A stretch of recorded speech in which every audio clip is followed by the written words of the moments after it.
Del libro El radicalismo argentino, 1890-1930, David Rock.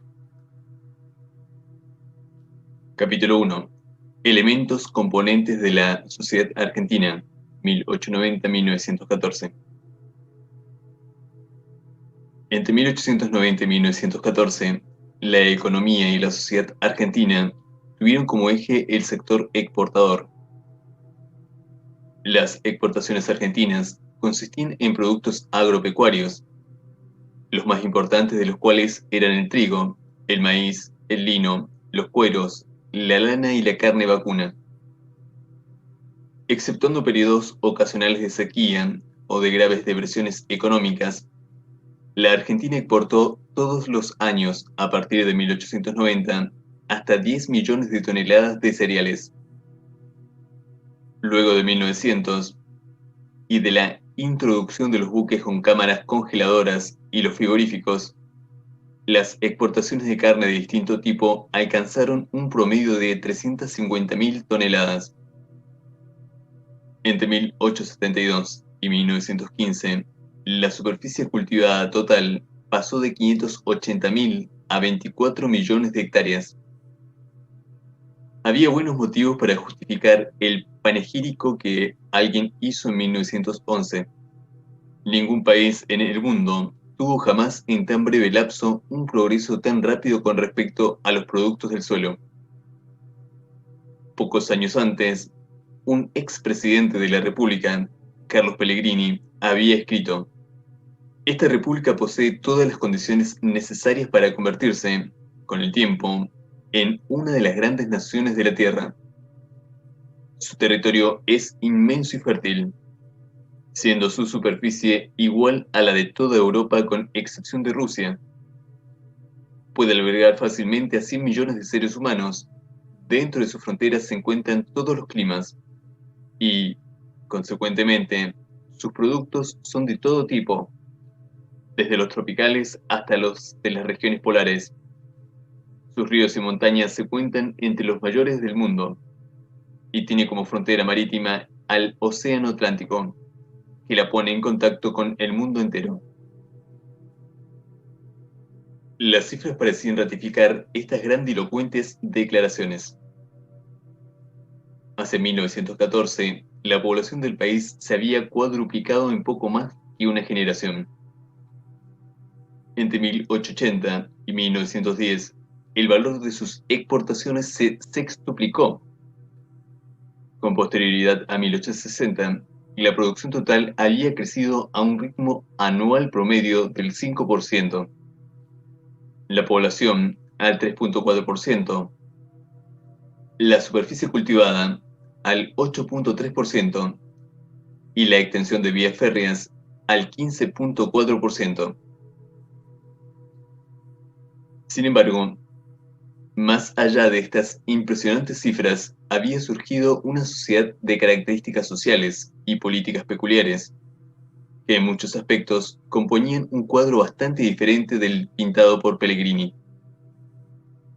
Veamos, en líneas generales, cuáles eran los principales elementos constitutivos de la sociedad argentina: su clase social dominante, el papel que en ella cumplía el capital extranjero y, por último, la estructura de la sociedad urbana. La élite. El auge de las exportaciones fue, en buena medida, resultado de la expansión del mercado inglés de productos alimenticios y del desarrollo de la industria británica en el último cuarto del siglo XIX. A cambio de los alimentos importados de la Argentina, Gran Bretaña importaba a dicho país un gran número de productos industriales. Así pues, la economía argentina estaba modelada, en líneas generales, de acuerdo con los preceptos clásicos del libre cambio y de la especialización internacional. La expansión de las exportaciones agropecuarias tuvo lugar en una época en que la estructura básica de la propiedad de la tierra ya estaba configurada.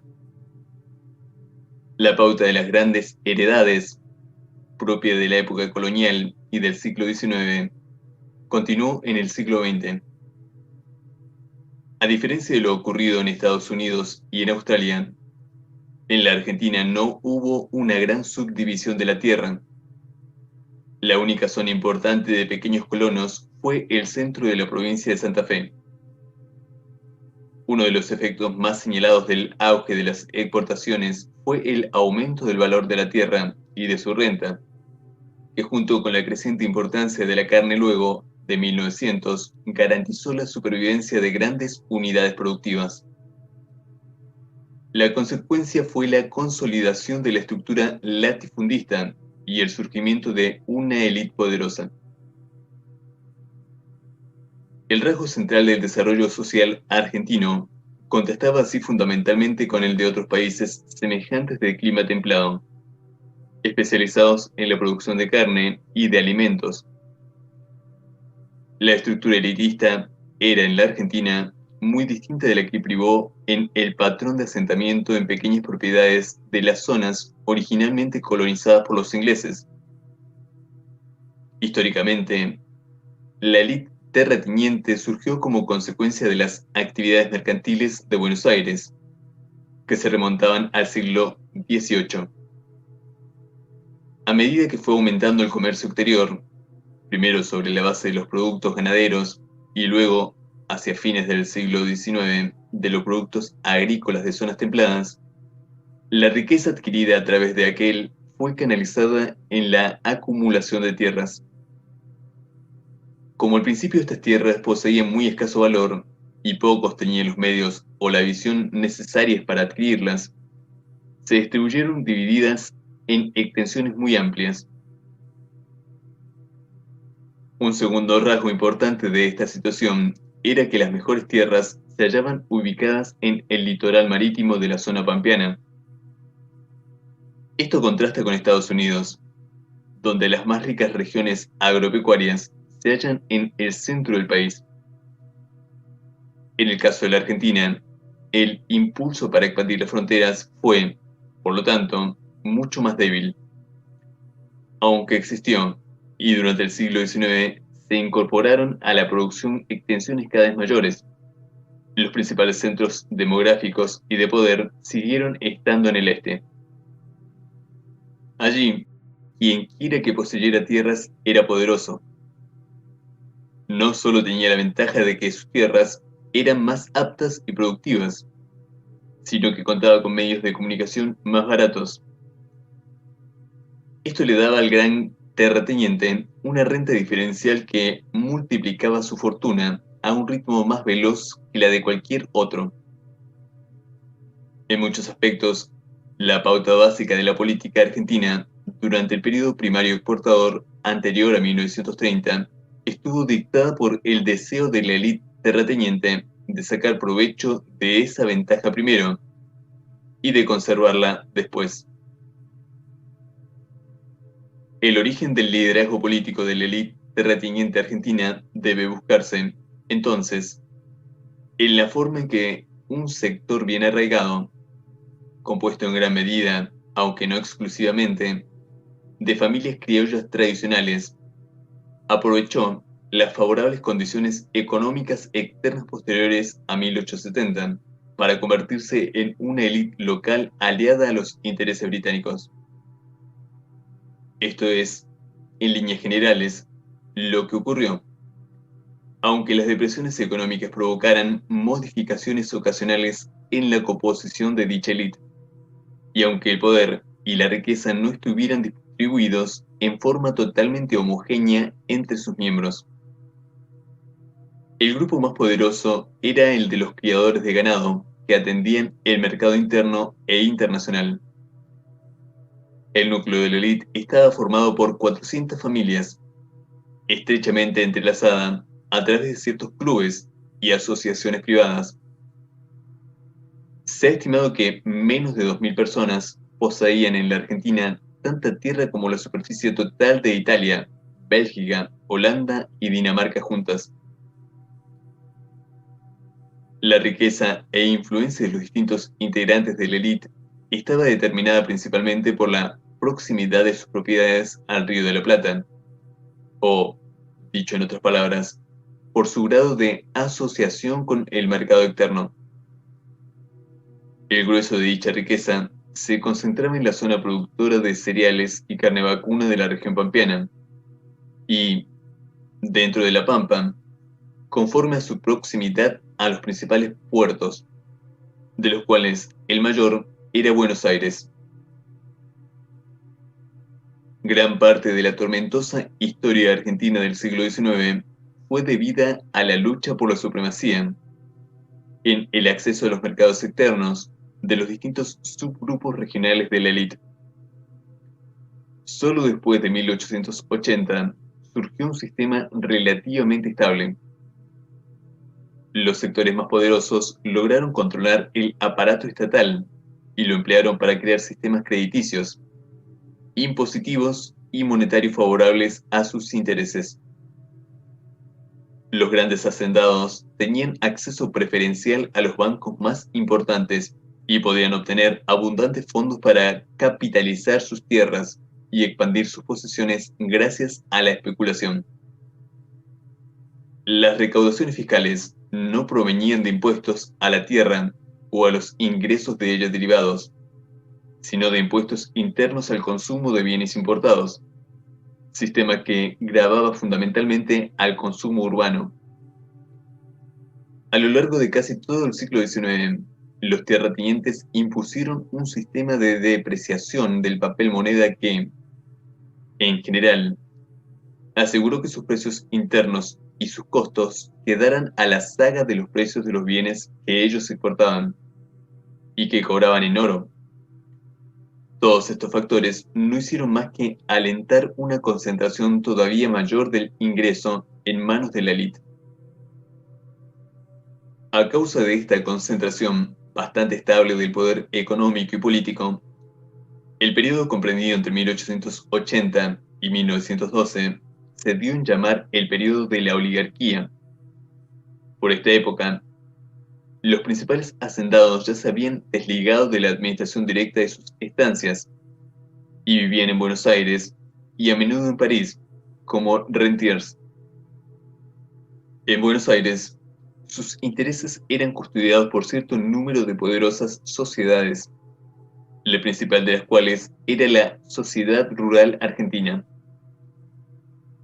Al mismo tiempo, persistía la tradicional relación entre la riqueza proveniente de la actividad mercantil y de la tierra. Muchos de los grandes hacendados desarrollaban diversos tipos de actividad comercial en Buenos Aires, se dedicaban a la exportación o intervenían en los bancos y en las compañías inmobiliarias. En cierto sentido, la multiplicidad de sus actividades hacía de la élite tanto una entidad urbana como un grupo de intereses rural.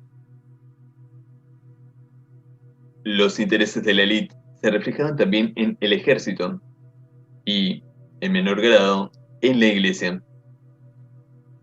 Antes de 1900, el ejército argentino era una fuerza armada irregular en la que se combinaba un cuerpo de oficiales voluntarios, reclutados con frecuencia entre las familias de la élite, con un conjunto de soldados rasos formado al azar. Más tarde se introdujeron varias reformas, incluida la conscripción obligatoria, que elevó el número de sus efectivos a alrededor de 10.000, cifra que pasó rápidamente a 25.000 en 1930. Si bien la profesionalización del ejército originó una mayor diferenciación social dentro del cuerpo de oficiales, ello no socavó la armonía básica entre el ejército y la élite. La iglesia tenía una posición menos importante. Su influencia era mayor en las zonas de origen colonial más antiguo, como Córdoba. En Buenos Aires prevaleció una tradición más secular. Dado que el desarrollo de la región fue tardío en comparación con el resto del Imperio Español, la Iglesia no logró en ella el mismo poder económico y político que en otros lados. En las postrimerías del siglo XIX, ciertos sectores de la élite ya se habían ganado fama de anticlericales, pese a lo cual la Iglesia siguió siendo un elemento a tener en cuenta, y continuó ejerciendo enorme gravitación en las actitudes de la élite. El capital extranjero. El segundo rasgo importante de la economía argentina en estos años fue su sustentación en el capital extranjero, el cual, repitámoslo, provenía en su mayor parte de Gran Bretaña.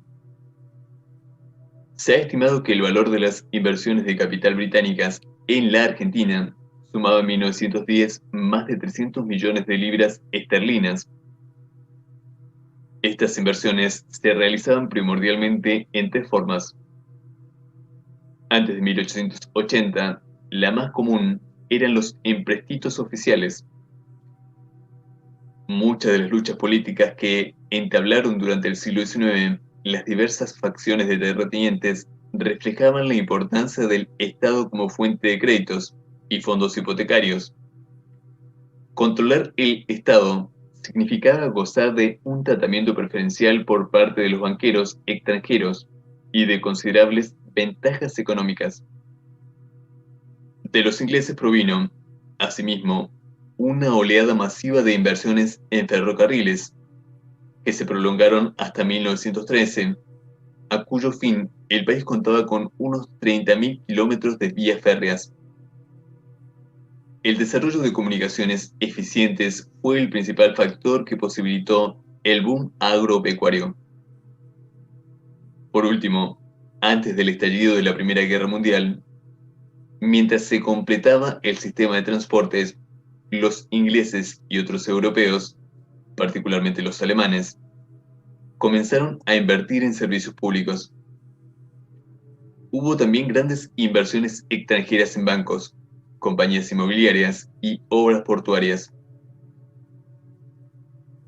Hacia 1914, Gran Bretaña, y en menor aunque creciente medida otros países europeos, eran de primordial importancia para la Argentina como mercados, fuentes de bienes importados, abastecedores de fondos de inversión y propietarios de muchos de los principales bienes del país. Más que el comercio, fueron las inversiones y la propiedad las que dieron prominencia a Gran Bretaña.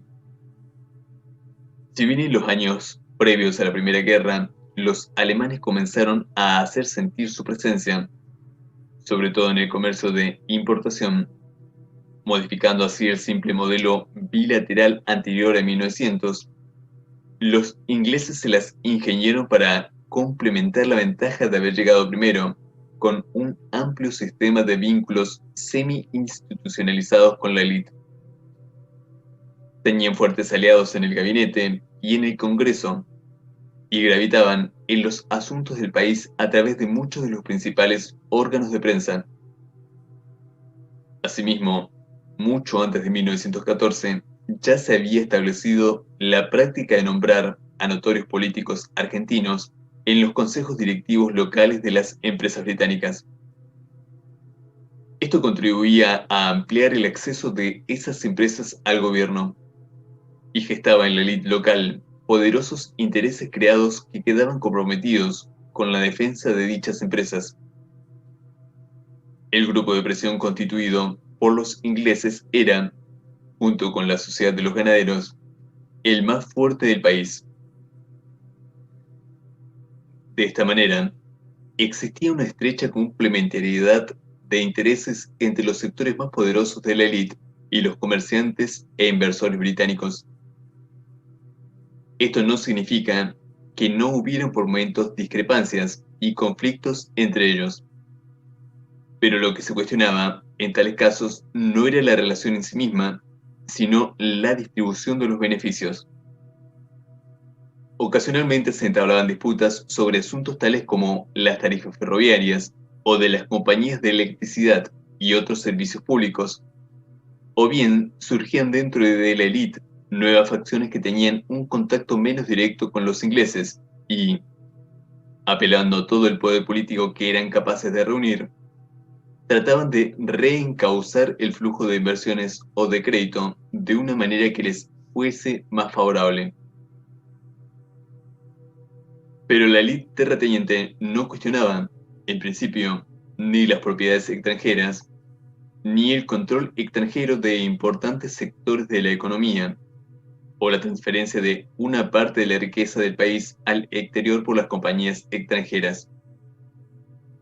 Esto era aceptado como algo necesario para garantizar las inversiones futuras, que eran el objetivo básico y primario. La industria y la distribución de la población.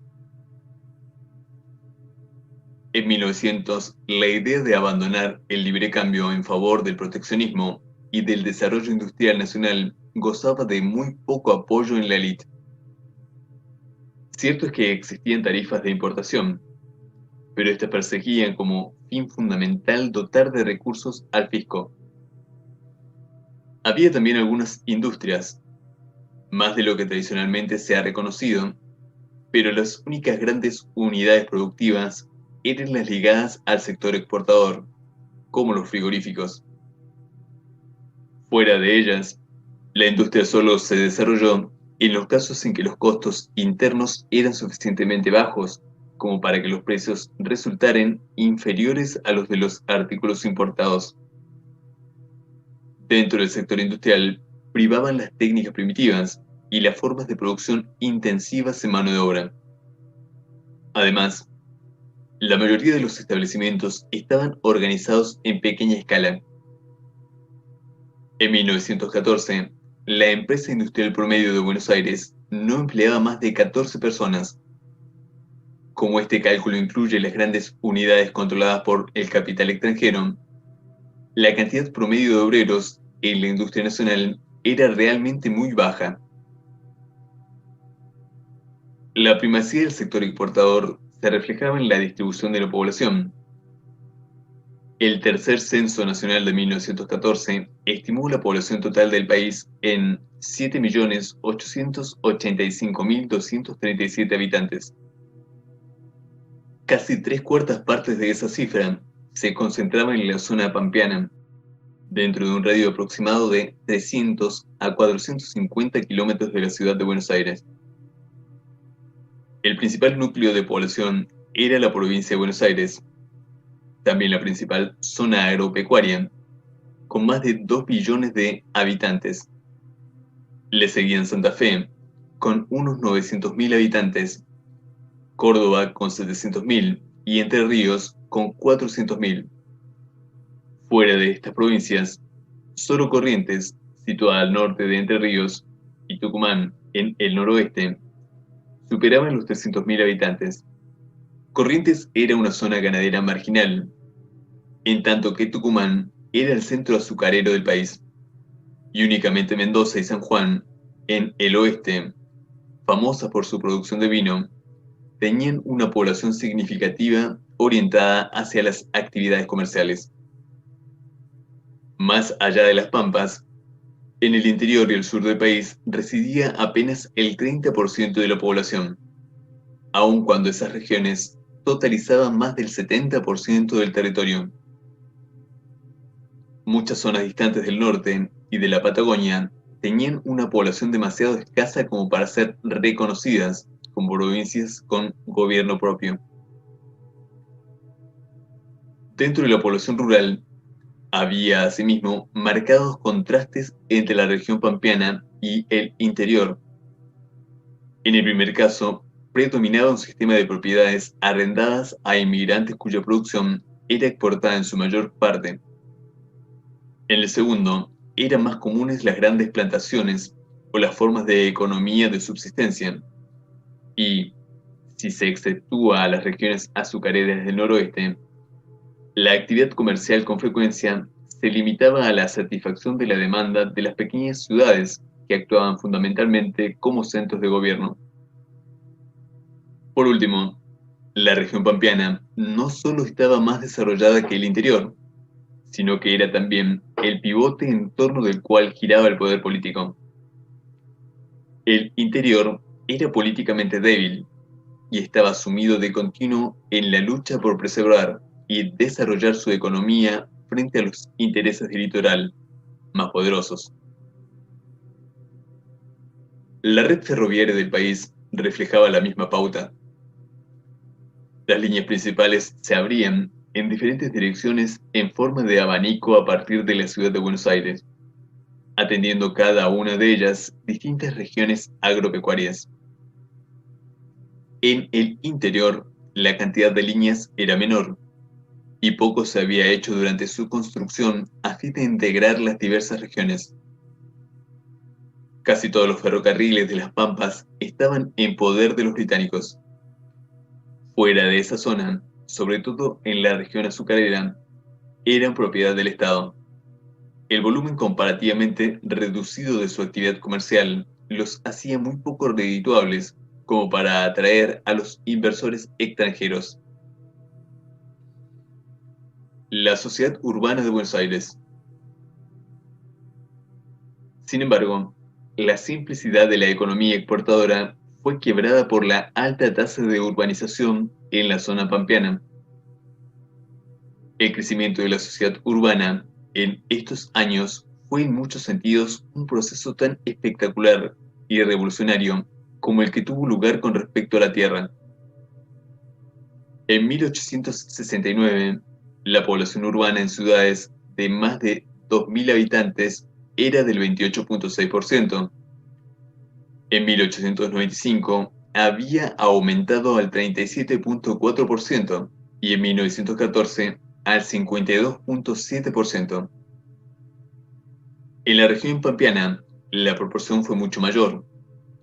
Pasó del 39,5% en 1869 al 48,1% en 1895 y al 62,1% en 1914. El aumento fue particularmente marcado en las grandes ciudades. Ya en 1895, casi una cuarta parte de la población del país vivía en ciudades de más de 20.000 habitantes. Este veloz crecimiento urbano fue más agudo todavía en la ciudad de Buenos Aires, que muy pronto se convirtió en una de las grandes ciudades ubicadas a orillas del Océano Atlántico. A fines del siglo pasado, Buenos Aires había llegado a constituir la paradoja central de la economía primario exportadora, en tanto que el sistema productivo real del país era geográficamente amplio y descentralizado. Estaba dominado política y estructuralmente por la ciudad y las zonas circunvecinas de la provincia homónima. En 1914, la población de la ciudad de Buenos Aires superaba el 1,5 millones de habitantes, alrededor del 20% del total del país. El crecimiento de esta ciudad fue, en primer lugar, resultado de su posición como puerto principal para el comercio mundial y como principal cabecera ferroviaria. Era asimismo un importante centro de consumo, un símbolo de la riqueza creada por el desarrollo de la economía primaria exportadora y un centro básico para el capital financiero, la banca y el comercio. En ella estaban radicadas la mayoría de las pequeñas industrias y contaba con un gran sector de servicios. Finalmente, su importancia derivaba del hecho de ser la capital de la República, o sea, el centro de los gastos del gobierno nacional y el principal lugar de reclutamiento para cargos burocráticos y administrativos. La estructura social de la urbe era muy compleja, con grandes sectores de clase obrera y de clase media. Esta última estaba compuesta por industriales y propietarios de establecimientos comerciales, profesionales, funcionarios y empleados administrativos. La clase obrera, por los trabajadores ferroviarios y portuarios, los obreros de los frigoríficos de Avellaneda, suburbio de la ciudad de Buenos Aires, los trabajadores de la industria y de las actividades de servicios privados, y, por último, los trabajadores de los servicios públicos y del Estado. A juzgar por el censo de 1914, la clase obrera constituía más o menos 2/3 de la población masculina ocupada en la ciudad. La emigración. El último de los rasgos que caracterizaron a la sociedad argentina de estos años fue la inmigración. Desde 1857, primer año para el cual se recogieron datos, hasta 1916, ingresaron al país un total de 4.758.729 inmigrantes, de los cuales permanecieron en él 2.575.021. En los 20 años que precedieron la Primera Guerra Mundial, la proporción de inmigrantes respecto de la población nativa excedía en la Argentina a la de Estados Unidos en igual periodo. Más de 1 millón de inmigrantes vinieron de Italia y algo menos de España. En 1914 había en el país casi 100.000 rusos, muchos de ellos judíos, y una cifra similar provenientes del Imperio Otomano y de otros estados de los Balcanes. Los años en que la inmigración alcanzó su punto máximo fueron 1889, en que arribaron al país casi 220.000 personas, y los posteriores a 1905. A partir de entonces no hubo ningún año en que entraran menos de 200.000 personas, alcanzándose en 1912 y 1913 la cifra tope de 300.000. El 60% del crecimiento demográfico habido en la Argentina entre 1869 y 1929 puede atribuirse a la inmigración. El origen de esa inmigración masiva debe buscarse en la demanda de mano de obra para las cosechas y de arrendatarios rurales. Más adelante, a medida que la economía se fue haciendo más compleja, hubo también oportunidades de trabajo para obreros ferroviarios y portuarios, y para comerciantes e industriales. La Argentina le ofrecía a los pobladores de Europa meridional una posibilidad de ingresar en una cabal economía de mercado, dejando atrás su pasado campesino o semicampesino. A todas luces, los salarios debían ser en la Argentina mucho mayores que en los países de origen. De lo contrario, la inmigración no se habría producido. En verdad, hay motivos para suponer que, a causa principalmente de que en la Argentina la alimentación era muy barata, los salarios que allí se pagaban resultaban comparables a los de Alemania o Francia. Si tenemos en cuenta el desarrollo de las clases medias, el monto de las remesas enviadas por los inmigrantes al exterior y el nivel de ahorro popular, puede decirse que muchos inmigrantes lograron una considerable movilidad social. En 1914, eran mayoría entre los propietarios de viviendas de Buenos Aires y entre los dueños de empresas industriales y comerciales. Sin embargo, otras condiciones indican que la Argentina distaba de ser un paraíso para los inmigrantes. Aunque la movilidad social estaba muy difundida, un gran número de inmigrantes seguían quedando entre las filas de la clase obrera. Había franca explotación en muchos aspectos, sobre todo en materia de vivienda y alquileres.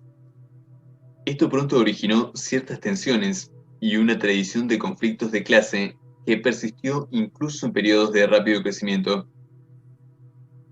El rasgo sobresaliente de la economía argentina era su inestabilidad.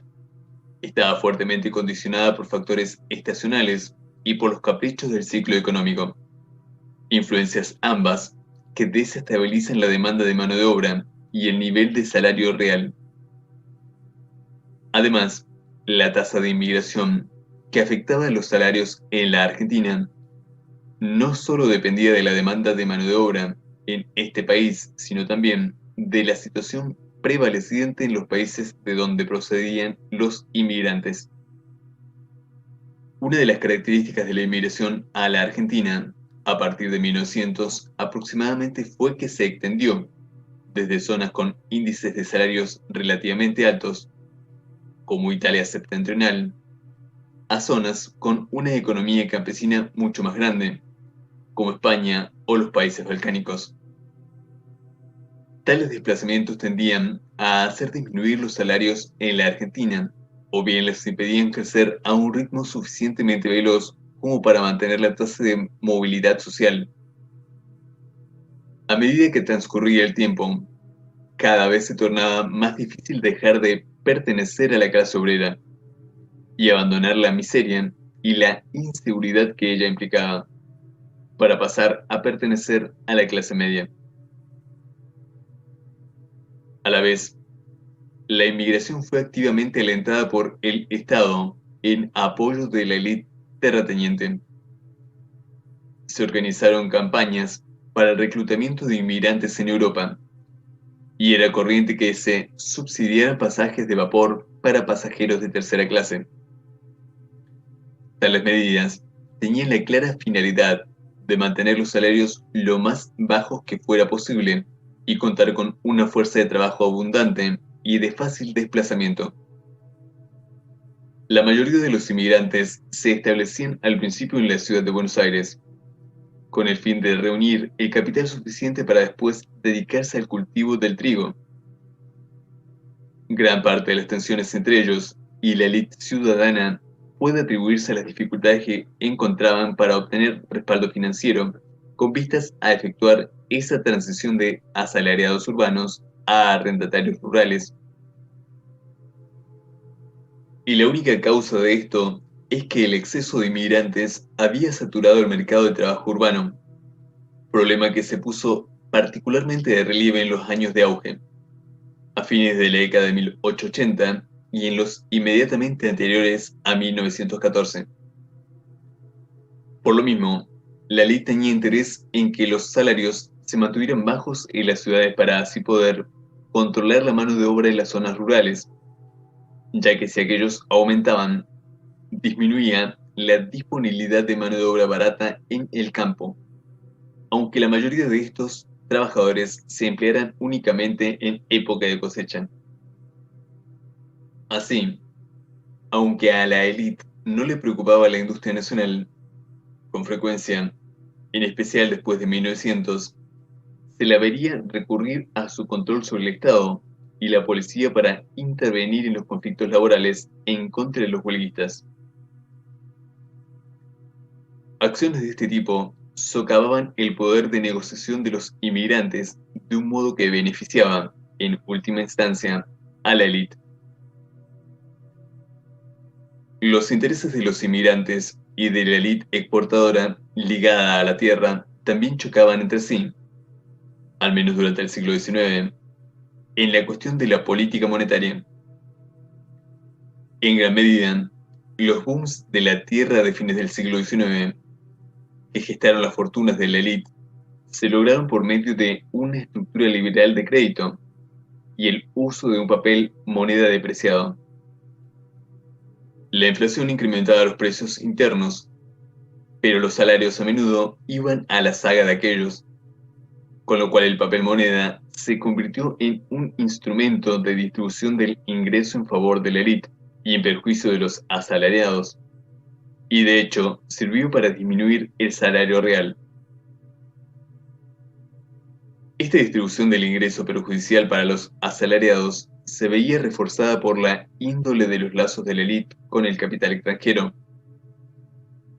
Para las compañías extranjeras, como para los terratenientes, cuanto menor era el salario promedio, menor era el costo de la mano de obra y mayor la ganancia. También en este aspecto, los intereses de ambos bandos se complementaban y actuaban de consuno.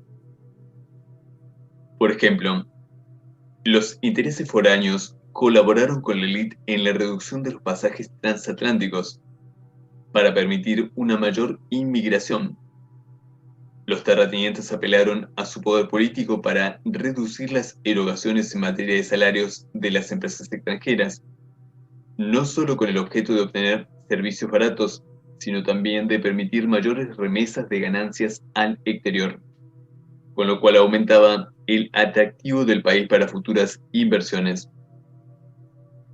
Así pues, aunque los salarios pagados en la zona pampeana, por lo general, eran comparativamente buenos en términos internacionales, el crecimiento y prosperidad de la economía primario exportadora descansaba hasta cierto punto en el hecho de privar a los inmigrantes de un real poder de negociación en el mercado de trabajo.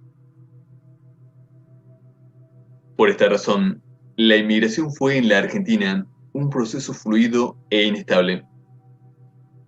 La mayoría de la población oriunda de Europa trabajaba en las estancias como arrendatarios agrícolas, sobre todo después del gran aumento en los precios de la tierra producido a fines del siglo pasado.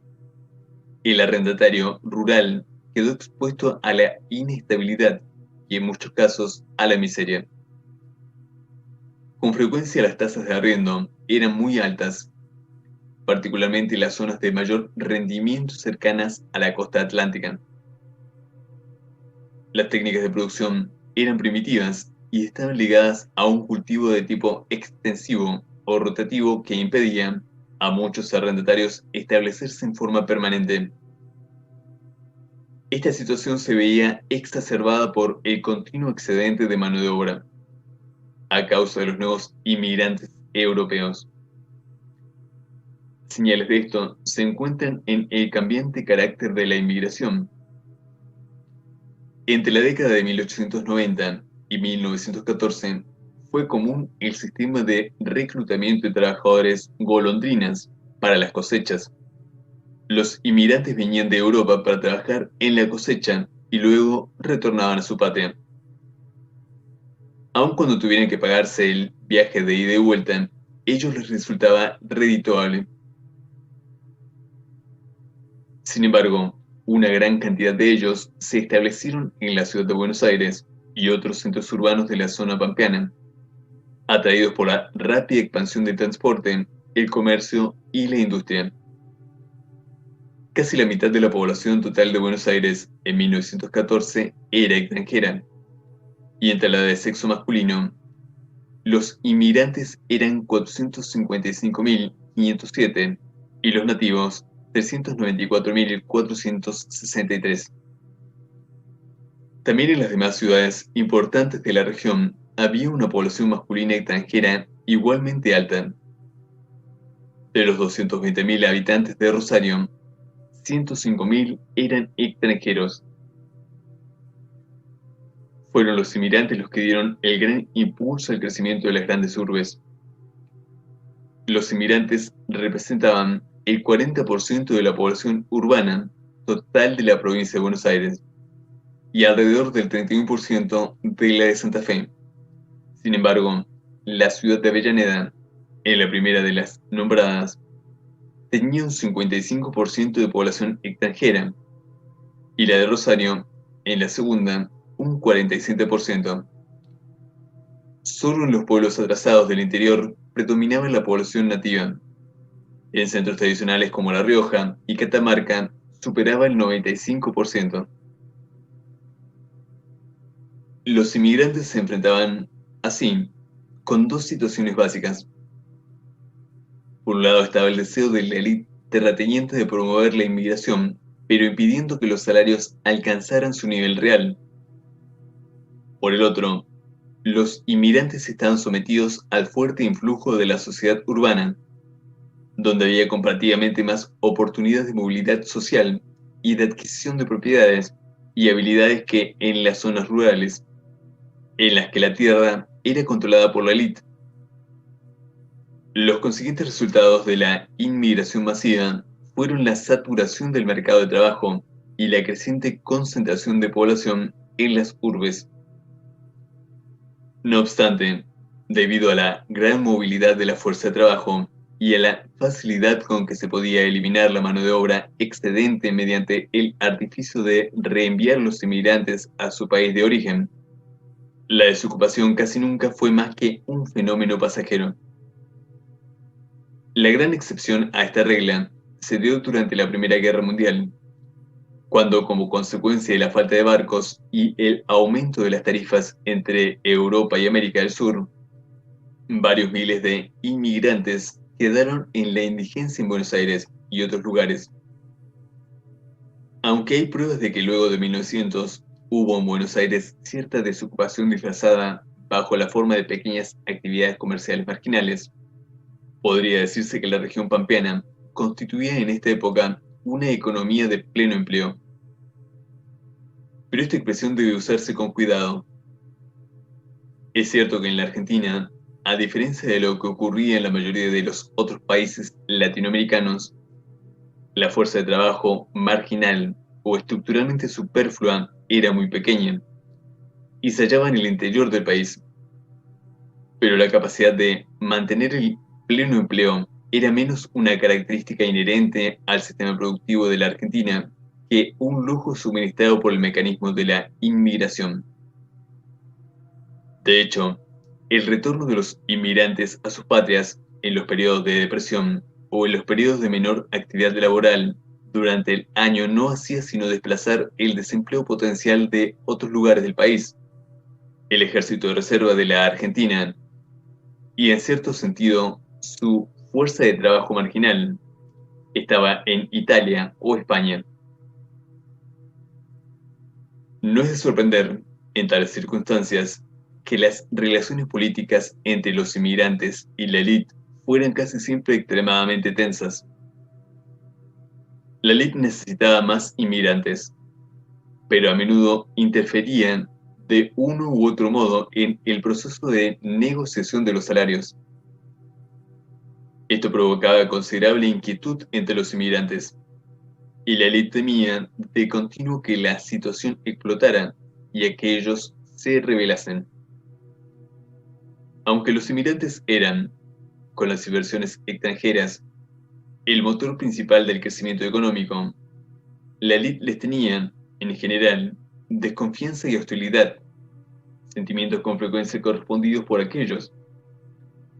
Había una tendencia a verlos como factores de producción deshumanizados e impersonales, que podían ser manejados y enfrentados entre sí cuando la situación lo demandaba. En las huelgas, por ejemplo, era corriente reclutar esquiroles en grupos de inmigrantes distintos de aquel al que pertenecían los huelguistas. Desde el ángulo de la élite, el país estaba en pleno apogeo y le resultaba incomprensible que los inmigrantes no siempre tuvieran su misma capacidad para el autoenriquecimiento desenfrenado. A ello deben añadirse los prejuicios convencionales de los propietarios contra los trabajadores, que también se iban haciendo crecientes en sentido contrario. En términos más generales, esto nos indica una de las diferencias claves entre la inmigración argentina y la norteamericana. Por contraste con lo que le aconteció a la clase dirigente industrial en Estados Unidos luego de la Guerra Civil, la élite argentina no tenía interés alguno en apoyar las aspiraciones económicas y la movilidad social de los inmigrantes como medio de expandir el mercado interno de consumo. El otro gran contraste radica en que, si bien la inmigración se convirtió cada vez más en un fenómeno urbano en la Argentina, la élite terrateniente no controlaba, como la élite industrial de Estados Unidos, la distribución de los empleos urbanos, ni podía recurrir a esto para imponer su liderazgo político a los inmigrantes. El resultado fue una tradición política bien distinta en uno y otro caso. A la élite terrateniente argentina le fue imposible crear los vastos aparatos políticos urbanos que en Estados Unidos impulsaron el crisol de razas, los instrumentos básicos para el control de los movimientos de protesta y la creación de partidos políticos de masas.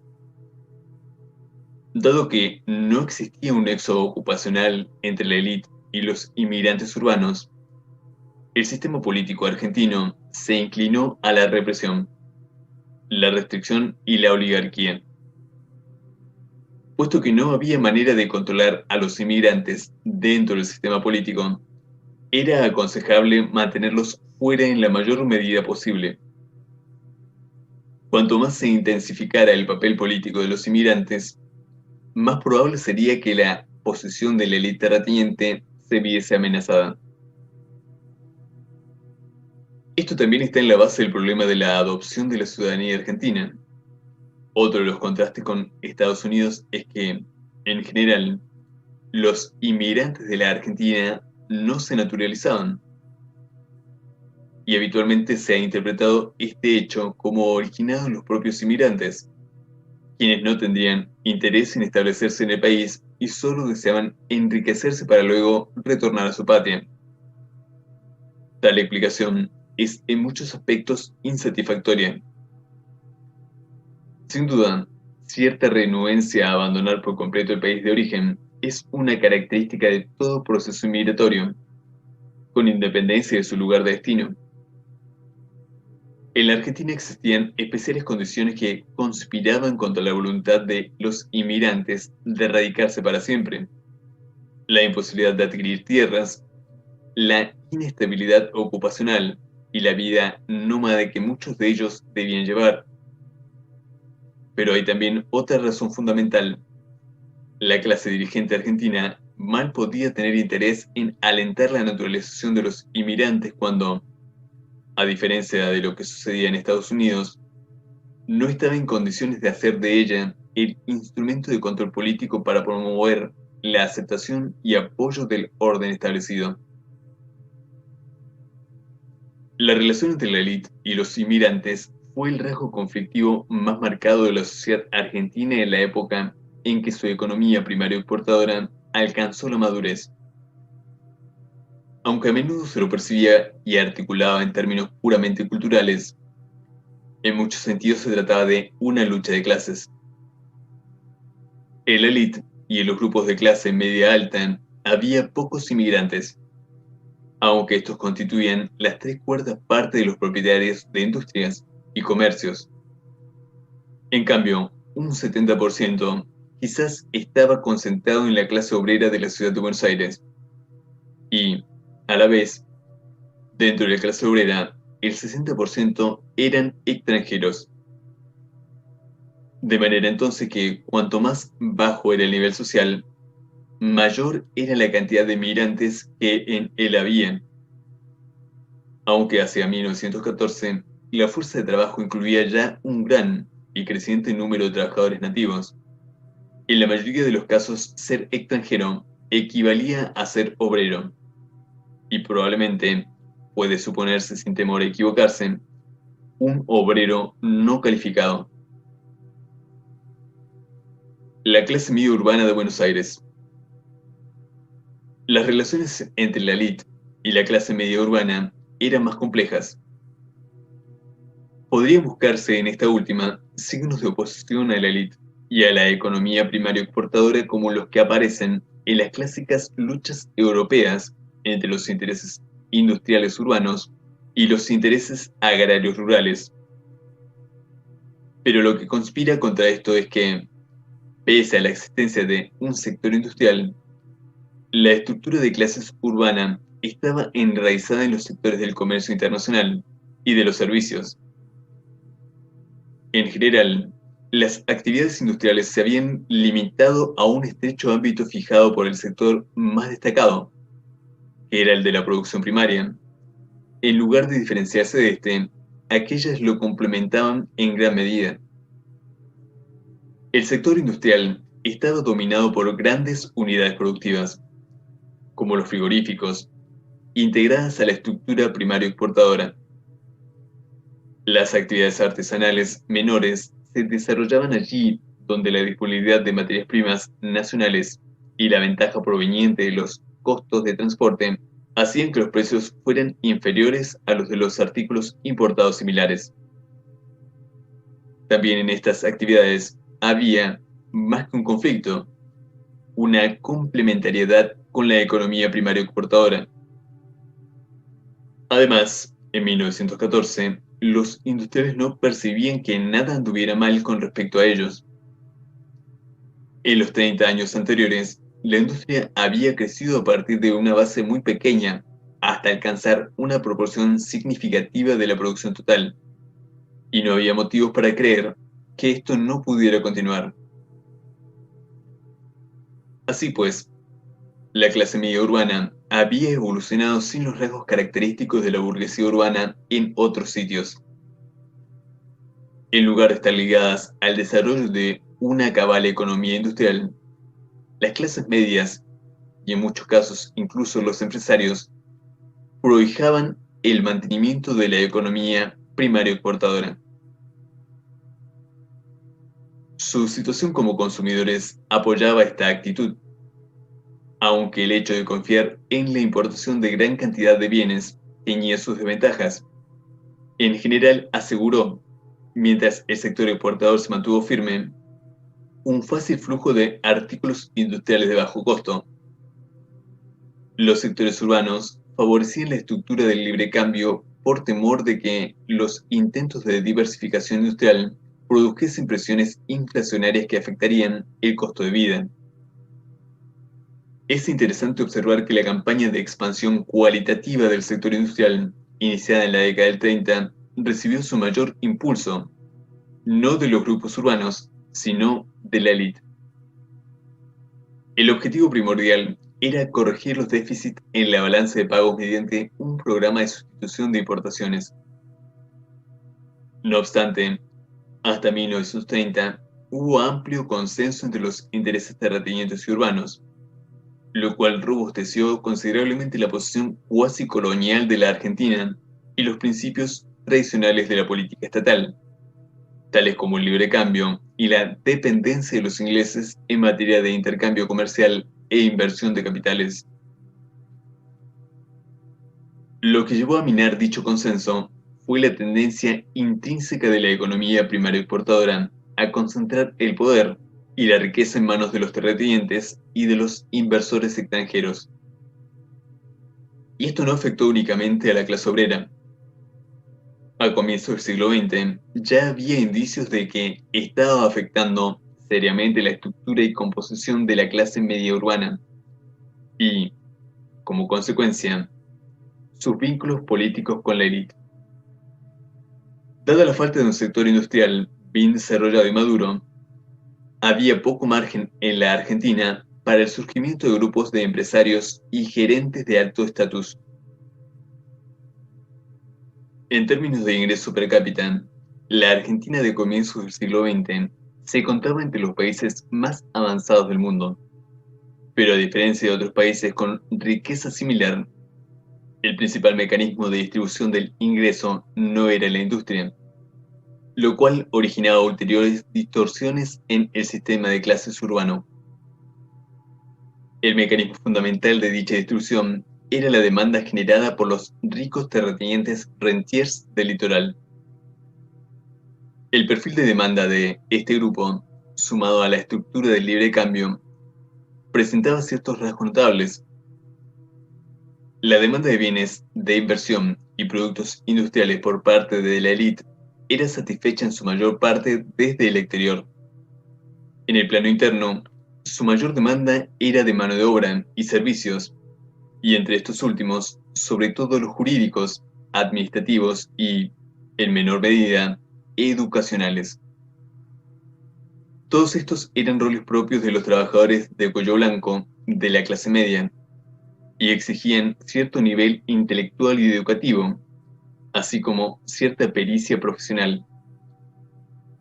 La demanda de tales servicios fue una influencia decisiva en la formación de la clase media urbana. El grupo de mayor nivel dentro de esta última, y quizá también los miembros más jóvenes o subordinados de las familias de la élite, se dedicaba en forma preferente a tales actividades. Su relación clientelística con la élite, la gran fuente de su riqueza, les permitía gozar de un nivel de ingresos razonable y comparativamente alto. A su vez, este grupo tendía a repetir el perfil de demanda de la élite, multiplicando así el número total de grupos de clase media que, respecto de él, estaban en igual posición. Resultado de esto fue la aparición de un importante estrato de la clase media dotado, no del instintivo espíritu de iniciativa empresarial de su equivalente en Estados Unidos, Gran Bretaña o Alemania, sino de un carácter clientelístico y dependiente.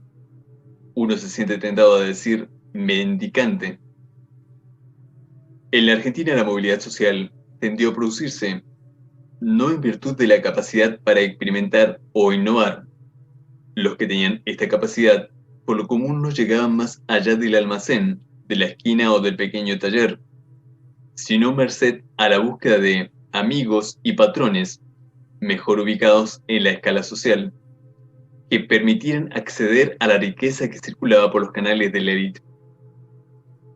Se ha dicho que fenómenos como el personalismo y el caudillismo argentinos son infortunadas remoras del periodo colonial, pero resulta claro que ellos fueron intensamente reforzados por los aspectos peculiares y novedosos que adoptaron la pauta de crecimiento y el sistema social del país. La clase media de Buenos Aires se dividía en forma más o menos pareja en un sector de oficinistas y empresarios privados, por un lado, y otro de profesionales y funcionarios públicos. Este segundo grupo era extremadamente importante. Abarcaba en total 100.000 individuos, casi la sexta parte de la población ocupada del sexo masculino de la ciudad. Representaba a los sectores medios y altos de la clase media porteña, sectores que en términos de estatus eran muy similares a los grupos técnicos y gerenciales de las sociedades industriales desarrolladas. El otro rasgo significativo es que la mayoría de los profesionales urbanos y funcionarios eran argentinos nativos, no inmigrantes. La pauta de movilidad social más corriente en los años previos a la Primera Guerra Mundial era que los hijos de obreros o comerciantes inmigrantes fuesen profesionales o funcionarios, de manera tal que si ser inmigrante equivalía en general a ser un obrero o un pequeño propietario de industria o comercio, se podía afirmar con mayor exactitud aún que ser profesional o funcionario equivalía a ser nativo. Por lo demás, la tasa de crecimiento de esta clase media profesional fue en rápido aumento durante los 50 años que precedieron a 1914. Se ha estimado que, respecto de la población urbana total, la clase media en su conjunto pasó del 11.1% en 1869 al 25.9% en 1895 y el 29.9% en 1914. Entre 1869 y 1895, la capa media de industriales y comerciantes creció del 6.2% al 17.8% del total, declinando luego en 1914 hasta el 14.9%. Por su parte, la capa de profesionales y funcionarios aumentó del 4.1% en 1869 al 6.6% en 1895 y al 12.4% en 1914. Con esto queda demostrado que la tasa de crecimiento de los estatus de profesionales y funcionarios fue mucho más rápida luego de 1900. El vínculo entre los derechos de ciudadanía, el estatus de clase media y una serie de roles que podrían denominarse dependientes o no productivos fue el factor primordial que gravitó en el papel político de los grupos de clase media y en su relación con la élite. Las aspiraciones de movilidad social de la clase media no se canalizaban en oposición directa a la clase terrateniente y en apoyo del desarrollo de un sector industrial, sino que estaban regidas por el deseo de acceder a carreras profesionales y a ocupaciones que nada tenían que ver con este sector. En la medida en que la élite terrateniente se opuso al acceso de la clase media a dichas posiciones, ambas clases entraron en colisión. Hacia fines del siglo, la rápida tasa de urbanización, junto con el escaso crecimiento del sector industrial, alentaron la aparición de intensas presiones culturales en pro del desarrollo de los grupos dependientes de clase media. Cuando surgió la nueva generación de hijos de inmigrantes, esta tendió a apartarse de los roles de sus padres, obreros o pequeños comerciantes, y a competir vigorosamente por ocupar un lugar entre las profesiones liberales. Ello generó, poco a poco, en los grupos de clase media nativos, lo que llevó a ser una obsesión por la educación secundaria y universitaria, el medio con el cual podían asegurarse el ingreso a dichas profesiones. Por lo mismo, la clase media centró fuertemente sus aspiraciones en hacer carrera dentro de la administración pública, considerada, al igual que las profesiones liberales, una ruta hacia el prestigio, la riqueza y la influencia, y que se convirtió en una forma sustitutiva inconscientemente aceptada del inexistente sector industrial desarrollado. De acuerdo con el Censo Nacional de 1914, no menos de 50.000 personas estaban empleadas en Buenos Aires por el Estado en diferentes cargos, ya sea educativos o administrativos. Esta representaba una doceava parte de la población masculina ocupada total y alrededor del 25% de la clase media. Esta dependencia de la carrera implicaba también dependencia respecto del Estado, lo cual es obvio en el caso de los funcionarios públicos. Pero además, el Estado tenía gran control sobre las universidades. Podía crearlas, expandir las antiguas o imponer criterios para el ingreso. Así, en un sentido general, el Estado controlaba todos los mecanismos de movilidad social de la clase media urbana. Sus políticas y sus medidas concretas en materia de erogaciones determinaban, en última instancia, la cantidad de roles dependientes disponibles. Podían, incrementando el gasto público, ampliar el acceso de los grupos de clase media a cargos de alto estatus, o bien restringir dicho acceso. Aún antes de fines de siglo, se hizo evidente que algunos sectores de la clase gobernante advirtieron este proceso y sus resultados distaban bastante de satisfacerlos. Significaba mucho gasto para el Estado, práctica que entraba en conflicto con sus ideas sobre la frugalidad, la economía y el laissez-faire. Un ministro de Hacienda, José María Rosa, declaró en 1899: "Nuestros presupuestos han aumentado constantemente en los últimos años. Es notorio que el personal de la administración pública es excesivo, como también es notorio que se han creado cargos inútiles y gravosos con el único objeto de hacer lugar a personas cuya influencia ha sido suficiente como para lograr que el Estado las mantenga. La burocracia crece. Los hijos del país abandonan el comercio y la industria y todas las esferas del trabajo libre y la iniciativa individual para buscar un empleo oficial o el ejercicio de actividades de intermediación que no exigen ningún esfuerzo. El número de jóvenes que pierden su tiempo buscando alguna ubicación en vez de dedicar sus energías al trabajo, en un país que ofrece riqueza a todo el que emplea un poco de energía y de perseverancia, es sorprendente. Pero todos ansían la vida fácil, aun cuando ésta sea miserable y sin horizontes. Todos pretenden vivir del presupuesto y, para lograrlo, apelan a su ingenio, buscan recomendaciones y utilizan todos los medios a su alcance. Esta multitud de pertinaces solicitantes de empleos da como resultado la creación de nuevos cargos y servicios, todos igualmente inútiles. El gobierno nacional y los gobiernos provinciales pagan más de 65 millones de pesos en sueldos y pensiones. Cada habitante contribuye con el equivalente de 1 libra y 4 chelines al mantenimiento de un ejército de empleados públicos, lo cual representa una suma enorme. El costo por habitante de los servicios públicos de otros países es el siguiente: Suiza, 4 chelines y 9 peñiques; Estados Unidos, 6 chelines y 4 peñiques; Inglaterra, 8 chelines y 2 peñiques; Holanda, 9 chelines; Austria, 11 chelines y 2 peñiques; Bélgica, 12 chelines; Italia, 15 chelines y 9 peñiques; y Francia, 19 chelines y 2 peñiques. Estas cifras extraídas de la obra de Paul de Chanel sobre la descentralización administrativa nos muestran que hemos sobrepasado a todas esas naciones en materias de gastos para el personal de la administración pública. Tal fue en esencia la índole de la relación política entre los grupos de clase media y la élite.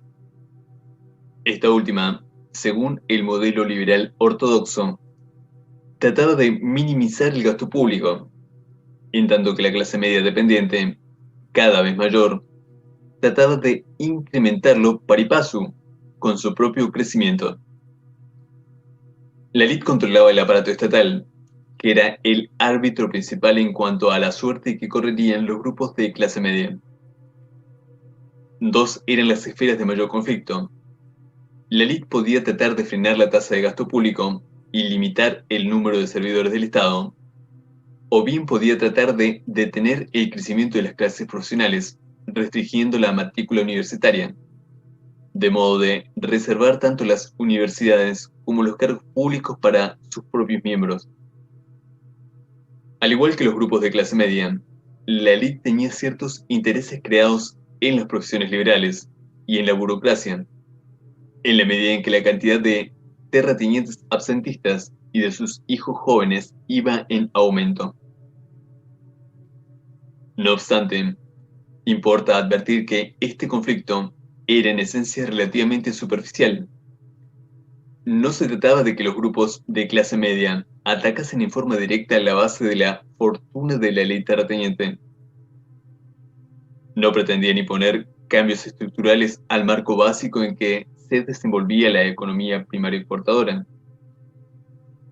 Lo que más les interesaba eran los aspectos cuantitativos y cualitativos del gasto público, y esto solo podía llegar a ser un peligro para la élite si dichos grupos obtenían el control total del Estado. En tal circunstancia, podrían presumiblemente obstaculizar el acceso de la élite al crédito agrícola o modificar el sistema tributario del país, reemplazando el tradicional sistema de impuestos internos al consumo de bienes importados por un impuesto a la tierra.